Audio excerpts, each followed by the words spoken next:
Hey everybody, it's the Game Dev Breakdown Podcast. My name's Todd Mitchell, and we are joined again this time by my friend John Scheiber. We are driving trucks this week, so that's fun. Check out the videos on our social media accounts. You'll see what we're up to while we play and while we talk. We are talking a little bit more of the same just because of the nature of the news this week. I won't ruin any surprises, but we're also going to talk a lot about getting into indie development if you are not already and you would like to. So hopefully a lot of good tips, helpful things, answers to questions you may have. I won't spend any more time teasing it. Here is my weekly play and chat with John.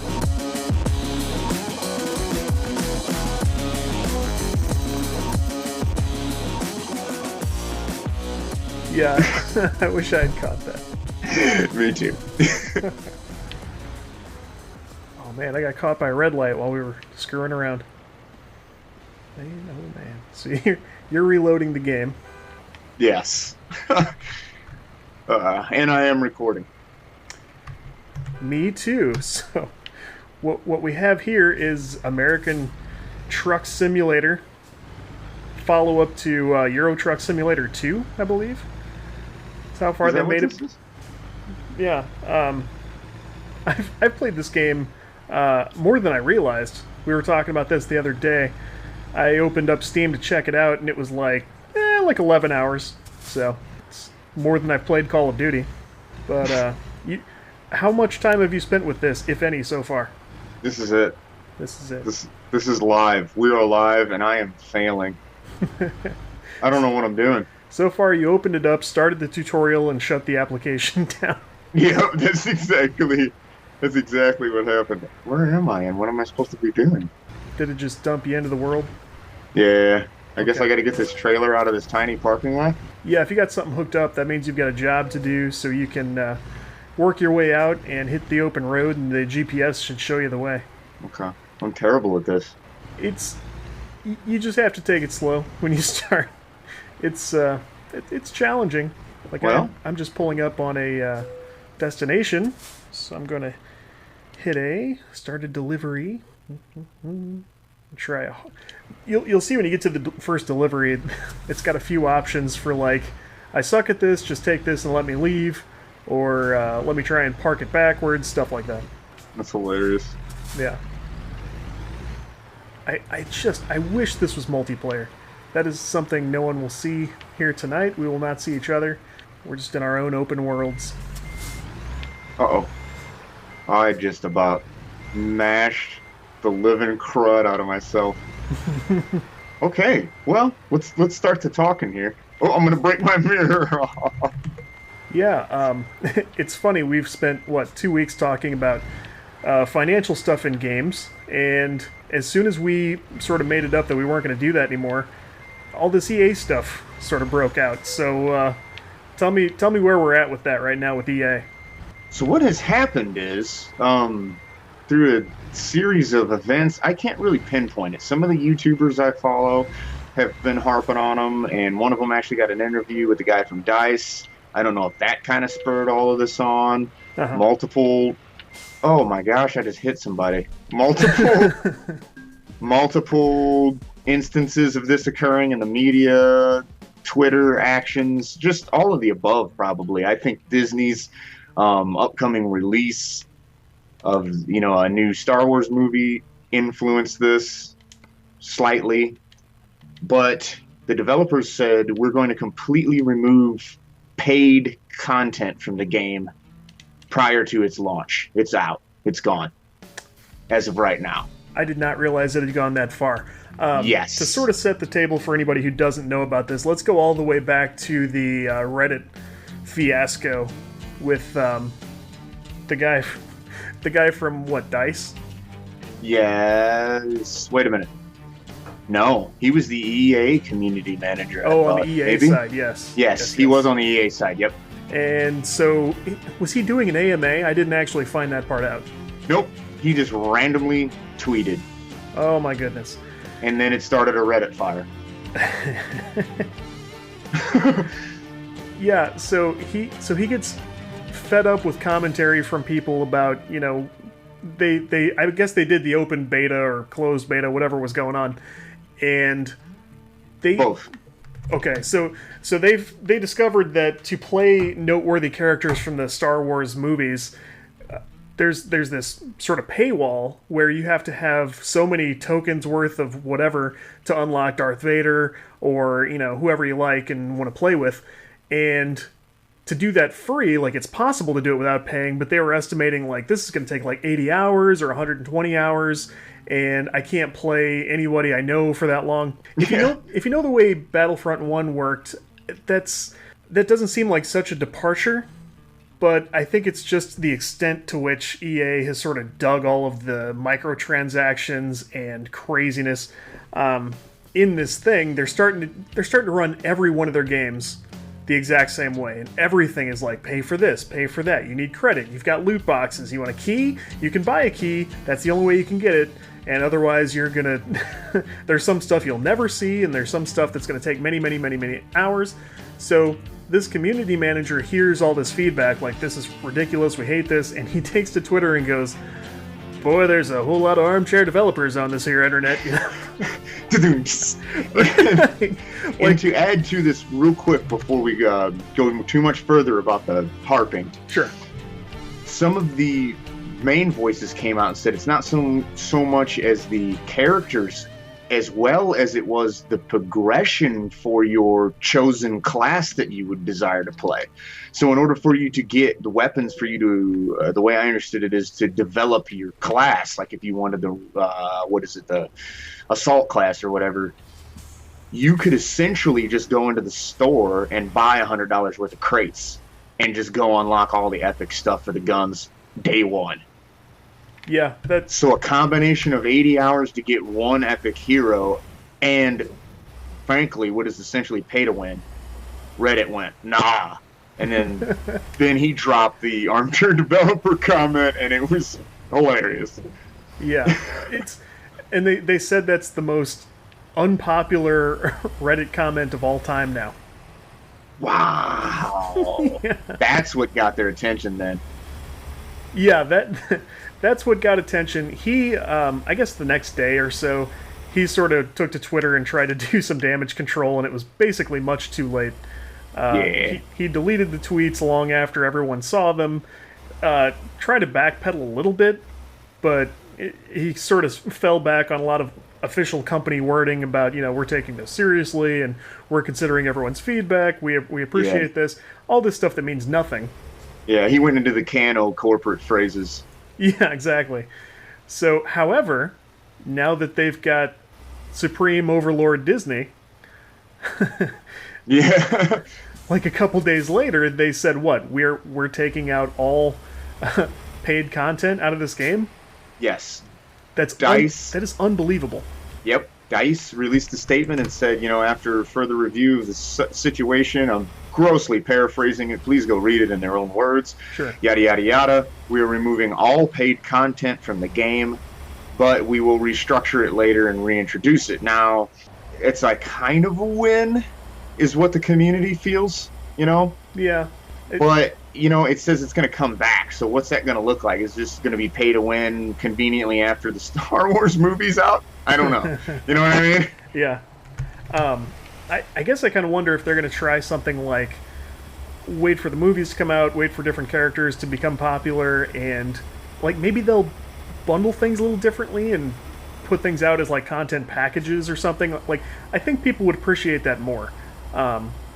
We talked about Call of Duty doing a little better than most people last time.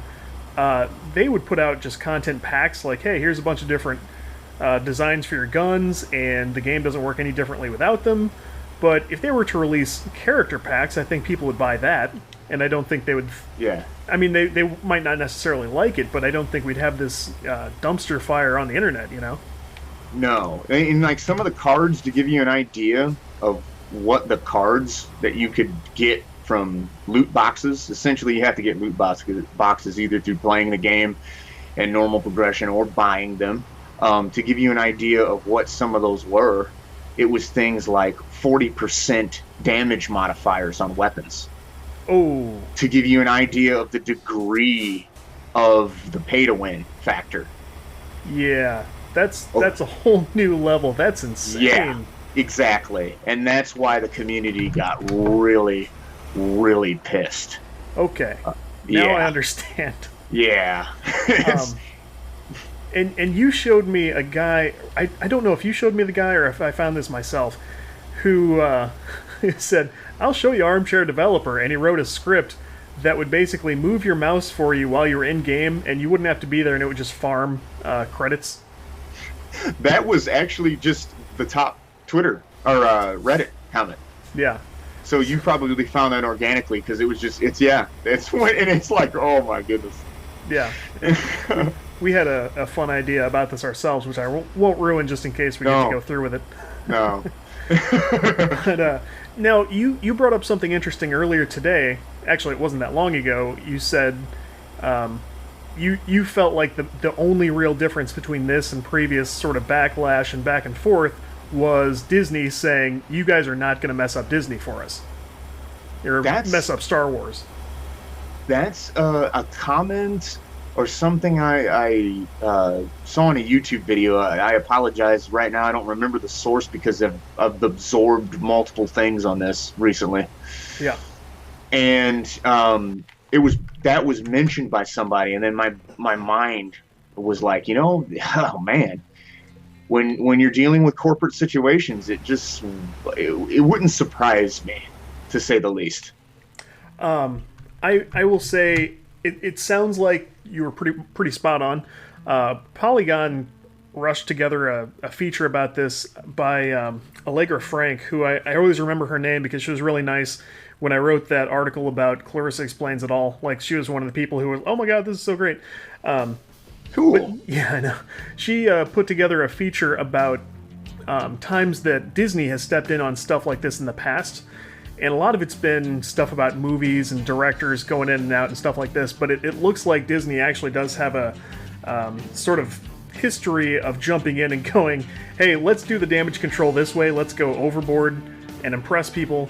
And basically, stop fucking up, please. Yeah, they've got they get it. Disney understands marketing clearly. I don't need to say that. Right. Yeah. Yeah. But so I think you're spot on there. I'm interested to see what the future iterations of like paid DLC look like, because I think we all know that EA will dry up and vanish without it. Yes. We keep talking about them, and I keep wanting to go back and find that sort of scholarly article that the guy put together about his year and a half or something with EA, sitting in their corporate offices and trying to learn all he could about the business plan and how to train the future graduates who are going to graduate and go there from, like, Southern California schools and stuff like that. I feel like there was a lot of stuff about how they turned the traditional, like, chaotic publisher developer relations into, like, the only steady revenue video game company. And they're huge. Like, they're I forget the rankings, but, like, in any company ranking, they're always, like, very, very high. Well, I mean, the new Call of Duty, did you hear the sales on it? No, I haven't heard. It outsold Thor, and what's the other movie that came out? Wait a minute. No, they're talking about an older superhero movie, because I'm remembering the quote now better. So they were just pulling another fairly recent superhero movie into it, and that was Wonder Woman. So it outsold those two opening weekends combined. Yeah, and I've said this a few times recently. Video games is bigger than the film industry and the music industry combined now. So, wow. And people sort of balk when I say that, but, like, here's a fine example. Like, when the video game industry does something big, it pretty much tops everything. And I mean, it makes sense when you think about what kind of media we're absorbing here when we absorb a video game. It is the thing that you've seen idolized on the Hollywood big picture screen, and the comic book, and on the internet and the Netflix videos. The anime that might accompany it or something like that. You get the picture. But this is the interactive, immersive. You're driven into that world. So yeah, man, the connection to it from the audience perspective, it's just like, it makes so much sense. Mm-hmm. But anyways, that's a whole nother rabbit hole. Yeah. So, I went ahead and picked up Rocket League on the Nintendo Switch, despite the graphical downgrade. I've played it on the PC, I've played it on the Xbox, but the appeal of having Rocket League on the go, I couldn't help myself. I dropped the $20, picked it up, and I played it probably 2 or 3 hours now, and I'm happy to report it plays extremely well, and I'm having a ton of fun with it. Nice. It is, I will tell people, if you want to grab it, go ahead. Be prepared if you don't have that fancy Pro controller, which I do not. The Joy-Cons, it is a chore to pick up those controls and to get good with it, but once you do, I mean, you're in the zone. You got this version of Rocket League you can just grab and go. And the cool thing is, you can take each of those Joy-Cons, and they don't have to be attached to the handle thing, so you can just have your two independent hands. You can just kind of spread out on the couch, or let your kid crawl all over you, do whatever you want, and you can be playing Rocket League. That's great. Oh, that's awesome. And what else did I hear great things about the Switch? I heard the Skyrim is phenomenal. Yeah, Skyrim. I've been kind of a critic of this whole thing, that they were talking about it originally maybe as a launch title. They certainly used it to promote the system itself, and I was like, great, we're up to like 2009. Yeah, that game came out a long time ago, and it 08. I don't think it's the official remastered version either. I think it's just basically like Skyrim Portable Edition, Yeah. So, but it sounds like it's going well, and I saw on Polygon there's something you can do to get Link's armor, so that was a easy score for them. Oh yeah, I mean, it's just like, it's low-hanging fruit in the best variety. Yeah, that's an easy win. Rocket League did a little bit of the same thing. There are Mario and Luigi cars you can use, as well as a Metroid car. Ooh. Yeah. I need to see that Metroid car. That's pretty cool. Yeah, the playability made me think I made a good purchase, but like that just sort of cemented that in my mind. Like, yes, I did well here. That sounds incredible. Now, I gotta interrupt you and ask. I've gotten to the first stop. What do I do? Okay, so, and I'm coming up on a stop too here, so you won't see on my screen, but the listener will. You'll see an icon green rotating around. Do you see that? Yes, I passed it up. Yeah. Okay. So you have to stop on that. Oh, okay. The truck cab or the trailer? The cab. Okay. And then when you do that, a lot of stuff happens through your GPS screen in the bottom right. So when you stop there, it'll show you a button to hit if you want to start the delivery sequence, and then it basically tells you what to do from there. Okay, so it says press the job delivery, and then it shows like F5 does navigation, is it? Yeah, that'll pull your map back up. That's all that is. Okay, I see here. A skilled can maneuver delivery. Let's play it safe. Skip now. Hurry up. I'm gonna do that. I was gonna say I would try either the skip for now, or the let's play it safe when you're just starting. Okay, back to regularly scheduled programming. Thank you. Yeah, I'm still approaching my my delivery. The funny thing about this is you're playing this game in Southern California is basically the setting, and you can go as far as like Las Vegas, I think. And the traffic is just a nightmare throughout the whole world map. And it's like, what? Why did they choose this? Like, they're trying to simulate real LA traffic. That's not good. So I'm going to try... Yeah, I'm going to try one of these hard deliveries here. The first one of these games I tried was Euro Truck Simulator 2, which was neat because I don't see a ton of technology advancements in this version. But it's got like streaming internet radio you can pull up if you want to, and I pulled up like German internet radio or something and tried to get the full experience, and it was crazy. That's cool, man. And then of course I got like a German copyright check mark on my YouTube. So, good time. 9. Yeah, that's what they said. So now I'm gonna ask you again because I stupidly skipped a tutorial No by problem. closing my game. Okay, so I hit job market, then I do quick job, and then what do you just pick like the first one on the list or something? So you can filter by different attributes, and if you want to do the shortest route possible, you can do that, or you can go for the most money. It's just whatever you want to try. If you get a really long route, you'll have to deal with stuff like rest and refilling gas and stuff like that. Interesting. Yeah, and it's no big deal. It's just something you have to watch. I am not doing well on this delivery. What is it? Okay, so I see expected delivery. Da, da, da, da. Can you do them by day? I want to do it by distance. That's how I tend to track that also. I'm having a hard time telling exactly how far away. And when One you're day. when you're using other people's equipment, you don't have to worry about driving to the start point, so you don't have to factor that in. I see. Okay, so it looks like pretty much all these jobs expect me to arrive this same night. That's what I'm looking at. I wouldn't worry too much about that. Like you'll have ample time to get wherever you end up needing to go. Okay, I think that's not something I've ever had trouble with. I'm gonna take this one. I got that pro drop off just now. It wasn't pretty, but I did it. I'm gonna find a job. See if I can find something hazardous. Yeah, here's one. After you level up once, you can decide to take on hazardous jobs or longer haul stuff. It's cool. Nice. When you work your way far enough through the game, you can hire more drivers and get your own company going. You can start your own company? Yeah, yeah, Oh, that's cool. yeah. It's a well thought out game, and it's one of these sim games that lets you just do pretty much whatever you want to do. Obviously, the driving's pretty fun though. Oh, it's going great. I like the way it feels a lot. Yeah, Controls feel, you right, the controller feels heavenly. yeah. They really did well.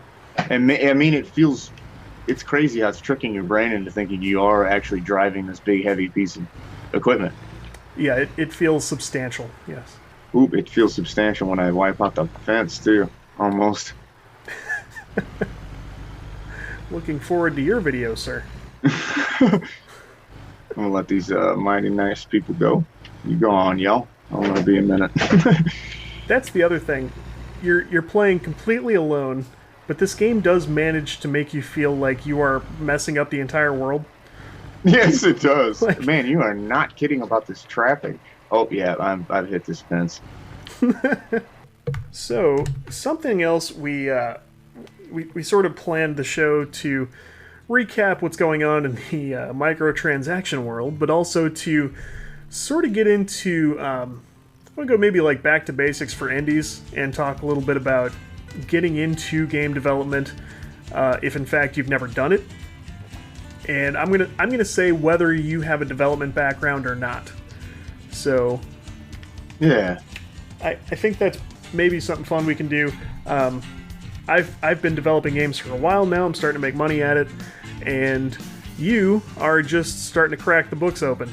So Yes, it seems like this could be a very, very interesting convo. I would say we're not on opposite ends of the spectrum, but we're just at two very different points. Yes. So tell me how it's going with you. Like you're at a point where, I mean, you work full time, you do the whole thing, but as a hobby, you're trying to get into some coding, and we're gonna probably get you started on Unity here soon. So where you at and what you doing? Oh, I just got pulled over. Did you really? Yeah, yep, I just got 280 bucks. So The fines are terrible, yeah. so far I've only had time to absorb the basics on this, but I mean, my mind is already spinning with the possibilities of, like, now since I've been looking at the way, just basic codes have gone, I can already, it's crazy. It's like, even though I'm looking at the first few words of a language, is the best way to say it. I understand why they chose to describe it like that. But I see the world that it's unleashing, and it's incredible to be able to feel like I'm a step closer to being able to take this fantastic machine that I've been using my whole life and like make it do something that's unique to me, something that I can dream up and say, hey, Mr. Computer, do this. Right. and it kind of demystifies it, and in some ways has started to make it less glamorous, like anything is when you start to look into it. Yeah. But at the same time, glory, the definition of glory is changing. Yeah. Chris Hardwick calls it seeing through the Matrix code. It's perfect. He referred to actually, I think he referred to going to Vegas that way. Like you get through the casinos, you spend enough time there, and it's like now everything's kind of gross and it's kind of messy thing, Yeah. So, and that's an interesting point already, because if you're just looking to start getting into this stuff and you're looking at things like Game Maker and Unity, I don't want to knock either of those things, because I did have a little bit of programming under my belt when I started, but I started with Game Maker and it was fine. But I feel like there's a little bit of a misleading idea out there that you can start game development long before you can program at all or script at all. And I'm here to tell you, it doesn't really end up working that way. And that's a big departure from a lot of the advice you're going to hear. Like, a lot of people go like, just get started, you can do it, and it's mostly drag and drop, and everything's going to be fine. And you get into Game Maker, and I don't think you would finish your first game tutorial without writing some script. So I see. And that script, I think, looks a lot like JavaScript in Game Maker, and in Unity, it's C# or like a JavaScript knockoff that everyone hates. So I would say to people who think they're just going to, like, just feet first and run through Unity stuff and like, oh, it's drag and drop and I made this awesome Halo game. It's never going to happen that way. So think about languages you want to start with, and you're starting sort of with Python, is that right? Yes, no, I am. Yep. I think that's a great idea. Like, and not necessarily just because Python is really pretty clear syntax. Like, you usually know what you're looking at. It's so far very, very easy to read this. I was amazed at how fast I was able to look at simple code after, a few paragraphs of someone describing the function. Right. And I was like, oh, wow, this is cool, I'm looking right at this. It's already starting to make a ton of sense. It's laid out very logically. Yeah. The other big reason I would say to start with something like Python is because Python can be used to do so many things. Like we've talked about, if you need a bunch of files renamed, you can write a quick Python script. If I need a new video editing tool in Blender, I've done stuff like that in Python before. It's when I talked to the guys from Pixel Press who were creating like physical toys with blocks in these grids and stuff, and you would take a picture of it and that's processed a certain way. They wrote like a ton of that stuff with Python too. It's just as easy or as technical as you want to get. I wish Python had been more popular when I was first getting into programming when I was like a teenager. Like, that would have been amazing. Yeah. So I think I started with HTML and then moved naturally into JavaScript, and both of those languages just kind of suck. Like, it's I was thinking about saying that, man, because I attempted to do some stuff in HTML and have done very basic things in HTML, and I'm like, this is not user friendly. Yeah, it's the worst. It is not user friendly. No. So, I do know some people who, to this day, they've found ways not to program, but sort of try to embrace the idea that you can program, because I don't think I've met anybody or worked with anybody who is serious about it and could never get it. I got another speeding ticket. I know, it's brutal. If you go through a red light or a stop sign, like, it's all terrible. You will just blow all of your money that way. So, but yeah, I remember a contractor I used to work with for the Department of Defense. They had basically... My boss was a really nice guy who I still like today, but he, as a manager, he did a lot of stuff I don't understand. And he needed somebody to do a programming job in a hurry, and he hired a, 100% graphic designer. And, this woman was great in Photoshop, but when it came to very tricky programming with, legacy systems using languages like Cold Fusion, which you've probably never heard of. No. It's a nightmare. It's sort of a cross Sounds between it's like a cross between HTML Hate it. and like a spoken language you've never heard before. I already hate this. It's terrible. And but you know, over the course of like several months, I was able to bring her a really long way too. Like, it's, if you're willing to spend the time with it, it's stuff you can do. And that leads me to another point. Like, this has to be something you really want to do, because it's not just easy stuff. It's not just coming up with an idea and clicking some checkboxes and making it happen. Like, so many people wash out based on those ideas. People, they'll draw pictures, they'll write stuff in notebooks, they will dictate stuff to their friends and find other friends like, hey, we're going to make this game, we're going to be the next Bungie or whatever. I can't stress enough, like, you have to be dedicated and you have to be willing to learn and willing to practice and willing to fail. Like, it takes all those things before you even get started. And if you don't think you have it in you to do that right now, I would encourage you to wait until such a time as you've really got a fire in your belly for it. Yeah, and that makes sense. I mean, it seems like any creative endeavor would really take a lot out of you. And the thing that is just jumping out to me whenever I consider taking this route is that the art and the animation seems like you've actually alluded to this before. That seems like it could be, as far as I am concerned for myself personally, being a person that's drawn towards the technical-minded aspect of it, I could pick up the coding. I'm probably going to like it a lot. So far, it's enjoyable to look at. I need to get some experience actually doing it naturally, but just reading about it and looking at it, I already like the nuts and bolts of it, just like I like the music production part of my band way more than I do the live performances. And you see, that's where I start to worry myself going, am I going to like the technical aspect of this and fail immensely when it comes to making the part that matters work, which is the art, the animation, you know? It's another good point that I think a lot of people worry about on the way in. And my answer to that is basically, I look at the art side and the audio side and all these different... I think everything in game development is basically an art form. And that's including the coding and sometimes especially the coding. It's a lot of art forms that come together to make this just masterpiece, and that's one reason when people say, like, oh, video games aren't art, it's like, you could not be more wrong. It's yeah. It's like it's its own thing. It's almost incomparable to other things, because almost everything else has one well-defined art form, and this uses basically all of them.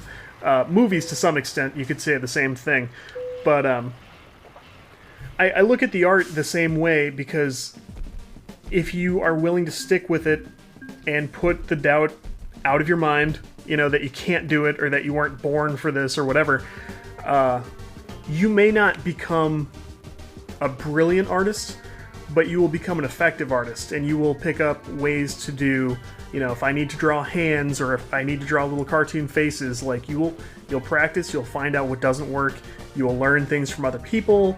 Like, we've never had more access to, like, reference material and videos and walkthroughs. If you're willing to spend enough time with that stuff, you can for sure get through the art process. Absolutely.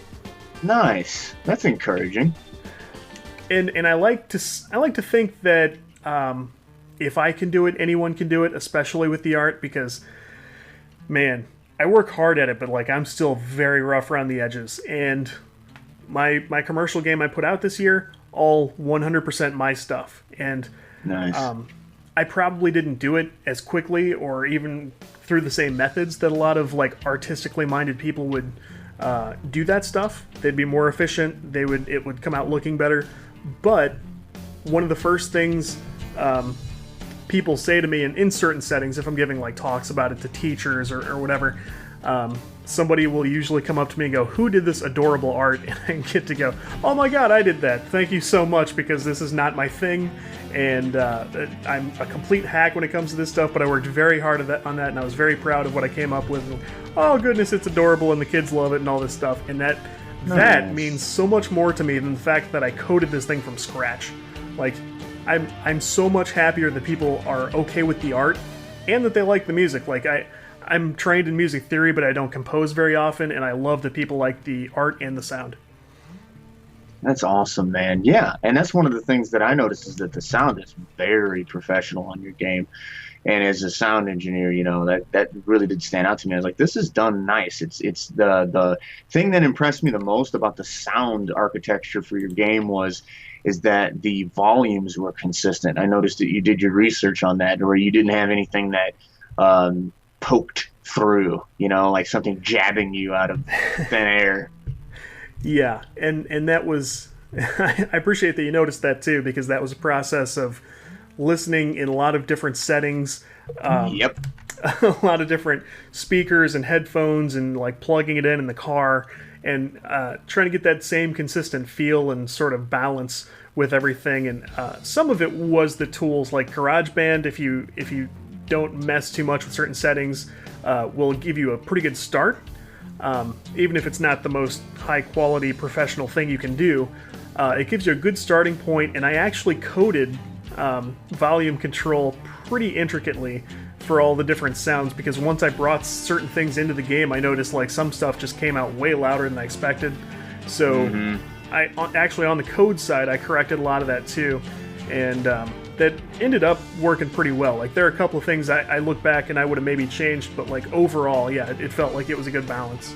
It's a very good balance, and yeah, that's something that, I mean, I hear audio mistakes, and even pretty, you know, what am I trying to say here? Someone not like established titles. Those AAA guys got it down.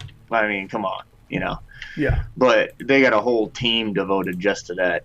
But some games that are, well, you know, making a lot of money that aren't nailing this, and it was awesome to see. Hey, not only was it an indie, and not only was it a one-man show, it was my buddy, and he excelled in an area that, you know, I like and can appreciate. And I was like, yeah, man, that's cool.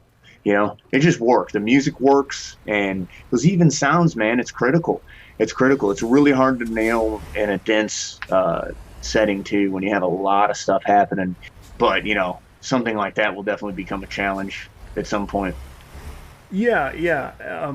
It's funny, like, it's hard to anticipate running into an issue like that. Like, hey, certain sound effects I need to really watch and sort of reel in a little bit.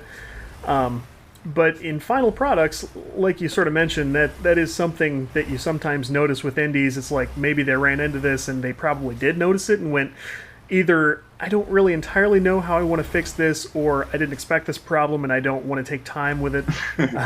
And it's hard to blame people, but it does sort of make all the difference with something like that. And I was sort of thinking about on the learning side, like how you get started learning the technology, how you know when you're ready to tackle something. Because when I got started, I was a teenager, and for me it was all about like walking to the library and seeing what books I could find, and they weren't really making a whole lot of game development books at the time, so it was like sort of needing to cobble it together from like, well, I got this C++ book, and maybe this JavaScript book will help with something, and you know, graphic design stuff and all of this. And now we have all these awesome books. So it's easy to get drawn into sort of reading too much. If you followed me on Twitter or talked to me about technical stuff, like, you've heard me complain many times that there are no good Unity books. Like, there are no good Unity books. And I've been such a reader for so many years. I found myself trying to just say to myself, like, I'm going to read this one book on any of these sites. Even Kindle has a bunch of them, but like Safari Books Online is another. Apress sells all kinds of books on this stuff. I'm just going to get through this like 400-page instruction book that shows like 2 demo projects and walks you through it, and then I'm going to be ready. I'll know all the steps, and I will tackle a game on my own. And literally for years, I would try that every so many months, and I would never get through a book. And the problem is, you start these books, and you get all amped and excited, and the project's taken off, and you go, okay, great. I'm going to make this Flappy Bird clone, and it's telling me all the things to do. And you get to a certain point, and it goes like, open this menu and hit this button. And that menu doesn't exist anymore because they came out with an update Tuesday, and this book was published in December. And that has happened every single time I've cracked open a Unity book. And the same Bummer. I think the same is true for Unreal Engine as well. So I think the next big tip I would have for people is to not get wrapped up in reading books or following super, super long tutorials. Unity, for example, if you want to go that route, and I really do recommend it, like GameMaker is really easy to jump in and then real hard to get advanced. So that's not great. So Unity has outstanding tutorials on their site, and even those are not fully up to date. Like once in a while you find Unity's own stuff is a little behind the times, and it's just because their software moves and gets developed so fast and so actively. But what I recommend for people is start with your first project. Know just enough to get started and draw, a bird on the screen who's going to flap his wings, and I'm always going to use Flappy Bird as my examples for everything. But, just know enough to dig in and get individual questions answered until you're done with your first project. Like, that's far and away the best thing you can do. I really like that advice, and it's already giving me, as an aspiring developer, ideas about how to adjust my learning style when I do this, because what you just said actually makes a lot of sense to how I would describe you putting together an entire album. That makes a lot of sense, and I will borrow that from when I describe this to people, because that was very well put. It's just something I've run into so many times now. I hate to see it happen, because, like I said, you'll run into all kinds of people doing this, asking questions about, hey, I'm trying to follow this book example, and what happened to this menu, and like, yeah, this doesn't exist anymore, and you have to figure out where you're at, what happened, what do you use now. It's tough because you're doing proprietary stuff where knowing a whole lot of C# or a whole lot of JavaScript isn't always going to help you, and so you sort of have to go to the source these days. And we're big readers, and we grew up learning things that way. And to tell you the truth, I've had to get better at being willing to watch videos. They help. They help, and even for stuff like coding, like you would never dream that a YouTube video could help you code better, but it honestly, it really does. So don't shy away from going to the source. Put the books. It's okay to browse through a book, obviously. Have fun and kick back with a nice tech book, as I'm known to do. You can kind of see my bookshelves back here. Like, one of the bookcases in my room is absolutely full of tech books. It looks like the border section. I just brought in a forklift and just when they were closing the store, no one took those books, and you just walked in and took the show. Right. I was like, yeah, okay, I'm here to take these books back to corporate. Goodbye. Took them home. There was a time when I wanted to steal a couple of those shelf plate things that just said stuff like technical and programming and game design, and I was too big of a puss to ever try it. Well, maybe we should change that. Yeah, there's still stores that have those. I had friends who worked there too. We could 3D print you one. Yeah, I know. It'd be no problem at all, but that's how into the books and stuff I was, and it's just, the more I've adapted, the bigger leaps and bounds I've taken, for sure. I mean, it fits. It's awesome that you're saying this. It's inspiring me, and it mirrors a little bit of my learning process with recording music, because I can already draw the parallels. You get just driven into this world of limitless possibilities, is essentially what you're saying. And that's this coding, and then Unity and the game engine in combination with your coding skills, and then art and then animation, and you're just driven into this world of infinite possibility. Literally, mathematically speaking, you can say that. And it's like, oh my gosh, I'm going to absorb how to become the best animator, so my game will have the best animations, and my game's going to have the best this and that. And then you're like, well, wait, whoa, slow your roll here, pal. Learn what you need to do to get your project done, and that's what you've said in the way my brain processed it. If I'm understanding you correctly, it's like just learn what you need to learn about creating art that is sufficient for your current project, because you're going to drive yourself crazy trying to read out-of-date books, figuring out how to be the best at this, when really you just need to be good enough to get this done. Right, and I will do you one better. Not only learn what you need to for your individual project, I would say learn what you need to learn to get your project 90% of the way before you work on the last 10%. And what I mean is, there's a concept of developer art, which is to say when you're making your game or whatever, and you're primarily a programmer or developer, we have a certain strategy of sort of knowing the size and dimensions of the art we need in the game, and we'll just sort of block out ugly looking things or just anything we can find, steal stuff from the asset store or download stuff from the internet and put it in your game and get the game working. And to me it's all about working big to small, and I've got a real problem with that. Like if I start by if I say I want to start with a menu system that says press enter to start, I want press enter to start to look like the most amazing sentence that's ever been on a screen. And I'll try different fonts, and I'll be going through my computer. Explosions and lightning. Yeah. Michael Bay presents.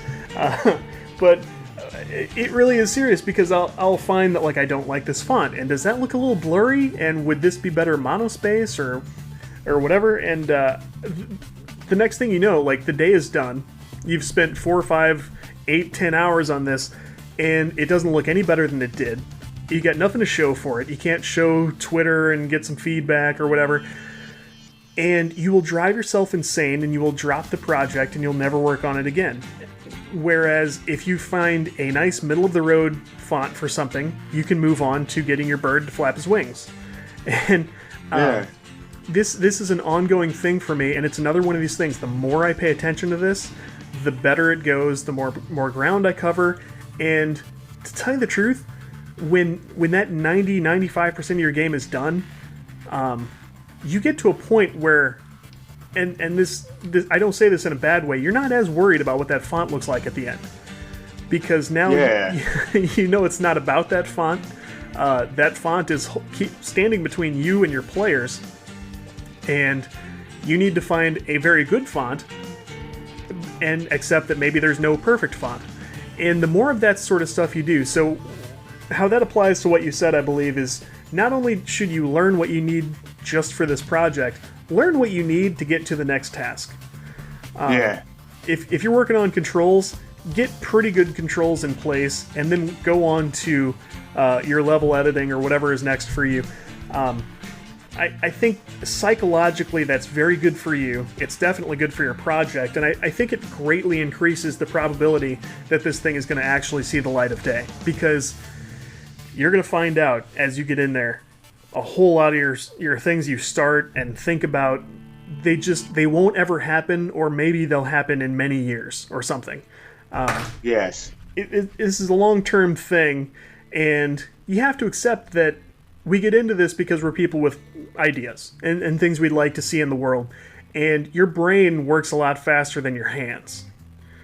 So yes, you can come up with, it's easy to fill a schedule with stuff, and it's not that easy to make things happen as the calendar days tick by, you know. So I don't know, maybe that makes sense, maybe it doesn't. I think it's important to keep things moving is maybe the way I would distill that tip down for you.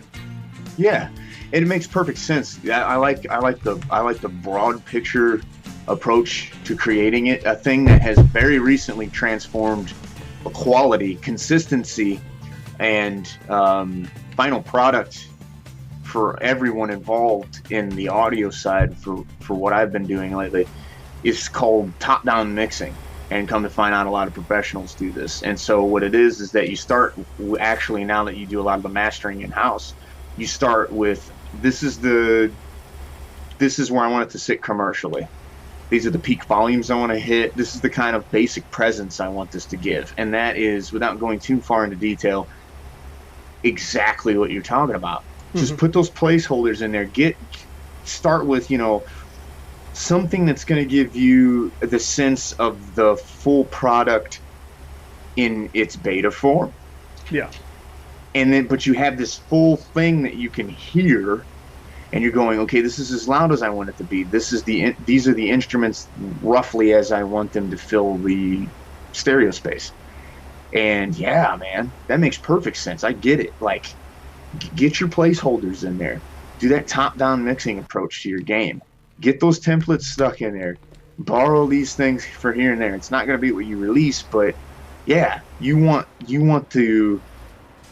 In the end of the day, you're creating something to be consumed by a consumer, and you want to start to focus sooner on that aspect of it. And by having at least a template, a raw version of something there that has a start menu that dives you into a game with controls, that has little fart sound effects or blasting noises that you just rip from some, freesounds.com and, just whatever it is. And then you have this thing that you can look at more so as the consumer, because at the end of the day, when you're creating this art, this is a huge thing I've been considering for myself, is that you have to understand that if you want this to be something that you're going to do instead of something you do for fun, you have to make it consumable.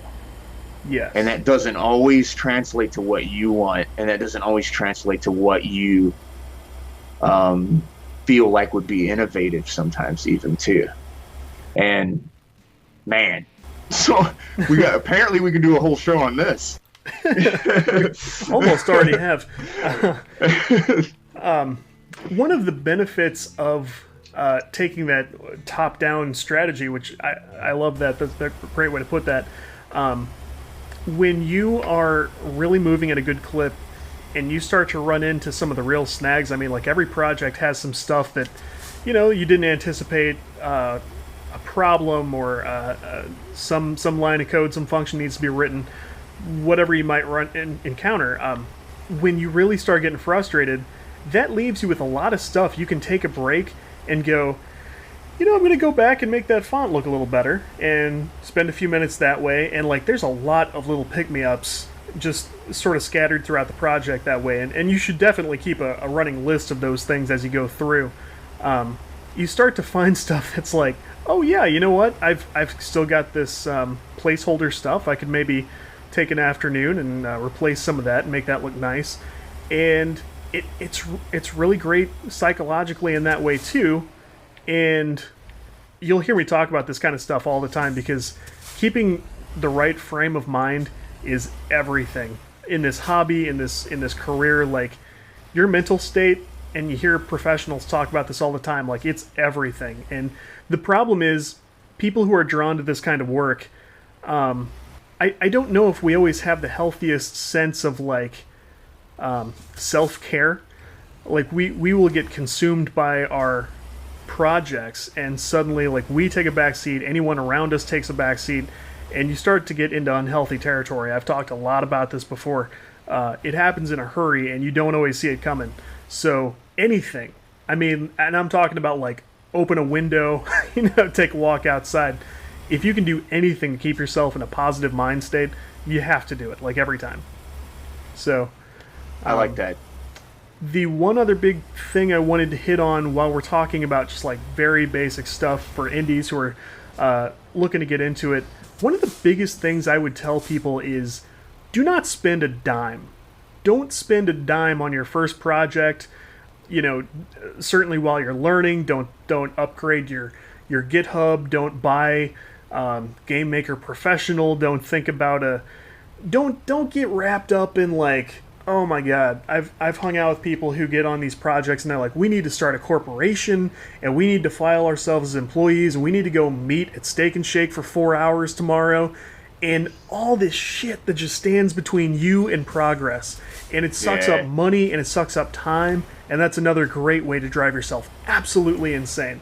And I mean, I guess some of the other stuff you do, like the recording and stuff, there's probably a lot of stuff that you don't really have the luxury of like keeping it free. But No. you you can't get an open source guitar, but you can use Unity free until your studio makes like $200,000 in a year's time or something. Like it's extremely generous for like the most popular game engine there is. That's incredible. We are starting on a side note to give the audio engineering world a little bit of credit here. We are starting to see some more programs crop up and software licenses that mimic that model. I think maybe they're becoming inspired by that because they want to see new life enter that arena. Because my gosh, the buy-in point for the professional audio engineer stuff is steep. And if you want young kids to get involved in it, it's a tough thing to swing. So I'm glad to see that because that makes sense what you're talking about there. Not until you make $200,000, you know, that's pretty cool. That's a pretty cool thing to do. Oh yeah, and it never used to be this way, but some aspects of this have always been in place. Like the kind of work I've done and how long I've done it. I have never had a copy of Photoshop of my own. I don't know how to use Photoshop. I use GIMP for everything. I've never touched 3D Studio Max. I would love to, but I started this when I was 14, and I was lucky we had internet. Like, that's the honest truth. Yeah. Like, I was lucky my house had a computer and electricity sometimes, and so I found myself learning to do HTML in, like, Notepad and JavaScript in Notepad, and I would use Audacity to record stuff and Blender to model stuff, GIMP, Game Maker, the most basic version that would do like PC games. Every bit of it was absolutely free, and I didn't pirate things. I didn't do anything. Like, it was all either open source or just freeware. And that's awesome. I think there's something to that because I've always believed in the idea of sort of bootstrapping. Like, start with something you can do for yourself, make a couple of bucks off it, spend that couple of bucks on a license for something small or whatever you need. Like, you'll run into something like, I need this sound effect and this guy needs $5 for it. Spend the money that way. Don't drop the money on, the giant the Mac like power station or whatever the hell. Like, yes. Like, find ways to do this cheap and consider that like a barrier for entry. If you can't do it that way, like, it's like in golf, you don't want to have like a $10,000 bag and a $10 game.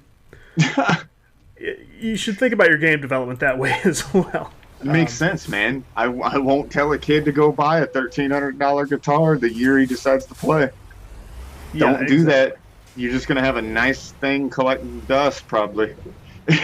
Yeah, when you get far enough, you will come across no shortage of opportunities to spend money and write checks and start corporations and stuff. Like, it's a hassle. And I talk to people all the time who still don't do it right. Like, oh, we have a company. Like, really? Where did you file? Oh, it's not official or anything. It's like, okay. But go ahead and take that approach while you're just getting started and you have no idea where this is going to go from here. And the big reason I say that is not because of, like, I don't know if you can afford it or if you can't or if you should do it or if you're going to stick with it, but think of it as it stands between you, again, and your audience. And don't let anything come between you and your audience. Get your work done. Get your stuff seen. That's your only chance. Man, that's perfect to end on. It's perfect to end on. I really want to continue talking about some of this stuff because I'm still learning. You're obviously going to be learning all the time. Oh, yeah. It's going to be a fun new chapter for you and a fun continuation for me. Like, just today, one of my Unity projects, for the first time, I created tools for like use in the editor, like not in the actual game, but like tools to like hit buttons and change different properties in my game objects and stuff. I'm saving myself a ton of time. I got so much stuff I'm excited to talk about, and we will we owe it to people who listen to a podcast called Game Dev Breakdown to talk about game development. Absolutely. So you still doing Twitch stuff? Like, how's that going? Not too bad. I kind of took a break from it for a little bit because our concepts that we're trying to use without giving too much away, I'm gonna try to stream some stuff with some buddies. We've had to alter them a little bit. We've seen some people with similar ideas. Oh. That's not necessarily bad. Well, because I think it means your mind's in the right spot, but you definitely got to make sure you're not jocking somebody's gig.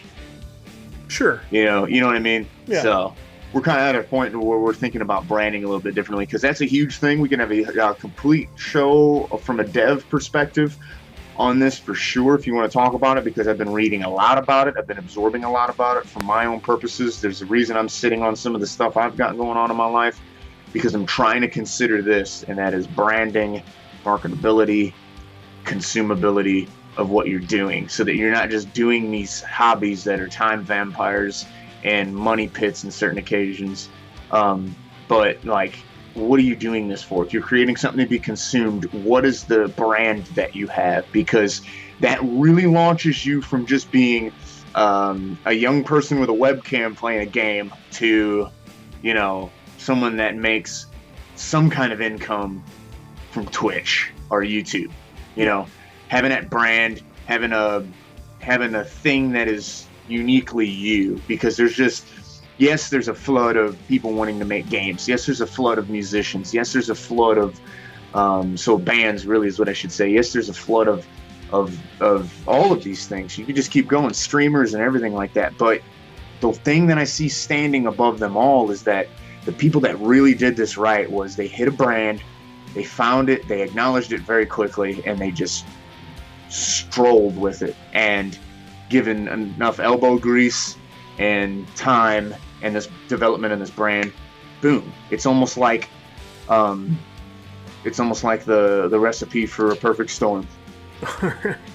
Awesome. So we will look forward to hearing more about that, and we'll carry on with this next week. I mean, there's no shortage of stuff to talk about.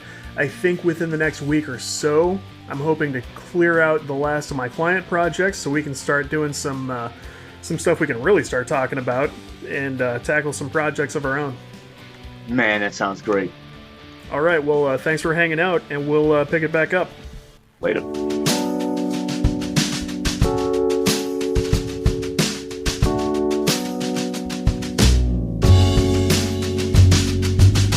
Alright, again, feel free to check out the videos. We have a brand shiny new YouTube channel that we're putting content on all the time.